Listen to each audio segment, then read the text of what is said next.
NDA కూటమి అంతర్గతంగా విస్ఫోటనం ఎదుర్కొంటుంది. ఎన్డీఏ విల్ ఇంప్లోడ్ అన్నది మమతా బెనర్జీ క్లెయిమ్.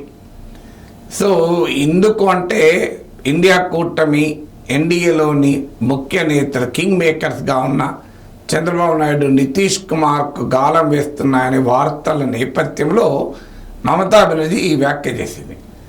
మేము చేయాల్సిన అవసరం ఏమీ లేదు, ఎన్డీఏ నుంచి పార్టీలను మేము బయటికి లాగాల్సిన అవసరమే లేదు, ఎన్డీఏలోనే ఈ లుకలుక్కలు ఉన్నాయి.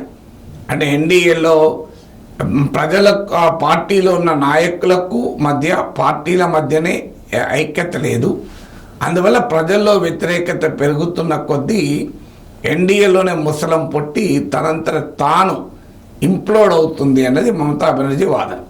ఇప్పటికే బెంగాల్కు చెందిన 3 బీజేపీ ఎంపీలు తృణమూల్తో టచ్లో ఉన్నారు అని కూడా వార్తలు వస్తున్నాయి. సో మరి అందువల్ల మమతా బెనర్జీ ఈ మాట అనడంలో డెఫినెట్గా ఒక వ్యూహం అయితే ఉంది. ఎందుకంటే ఎన్డీఏ పట్ల ఒక స్థిరత్వం, ఎన్డీఏ స్టెబిలిటీ పట్ల పొలిటికల్ సస్పిషన్, రాజకీయ అనుమానాలు రేకెత్తించాలి. దానివల్ల ఏంటంటే ఇండియా కూటమి చీలకుండా కూడా జాగ్రత్త పడటానికి ఉపయోగపడుతుంది. ఇక ఎన్డీఏనే ఉంటుంది 5 ఏళ్ల పాటు, ఇక నరేంద్ర మోడీయే ప్రైమ్ మినిస్టర్ ఉంటాడు 5 ఏళ్ల పాటు అన్నాక ఎన్డీఏ నుంచి ఎవరు బయటికి వస్తారా రారా కాదు, ఇండియా కూటమి నుంచి అటు పోయే ప్రమాదం కూడా ఉంటుంది.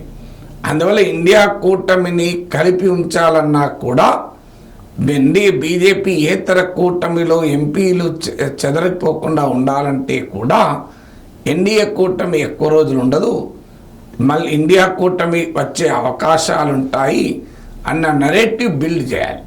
కానీ ఏం జరుగుతుంది? మమతా బెనర్జీ చెప్పారు కదా ఎన్డీఏ ఇంప్లోడ్ అవుతుందా? యాజ్ ఆఫ్ టుడే అయితే ఎన్డీఏ స్టేబుల్గా కనబడుతోంది. సఫిషియంట్ 20కి పైగా ఎమ్మెల్యేల మద్దతు ఉంది, ఎంపీల మద్దతు ఉంది మెజారిటీ కన్నా.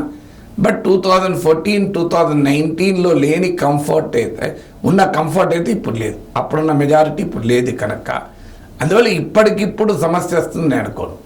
ఎప్పుడు సమస్య రావచ్చు అంటే వివాదాస్పదమైన ఎజెండా కనుక మోడీ ఏకపక్షంగా అమలు చేయాలని చూస్తే రావచ్చు. 2 మిత్రపక్షాల డిమాండ్లను పట్ల నిర్లక్ష్య భావంతో ఉంటే రావచ్చు. 3 ప్రజల్లో గనక వ్యతిరేకత పెరిగితే కూడా రావచ్చు. 4వ possibility next series of assembly elections ఉన్నాయి, మహారాష్ట్ర, హర్యానా, జార్ఖండ్, ఢిల్లీ.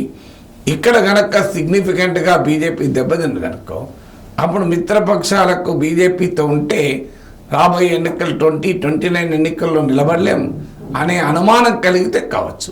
అందువల్ల రాజకీయాల్లో ఎనీథింగ్ కెన్ హ్యాపెన్.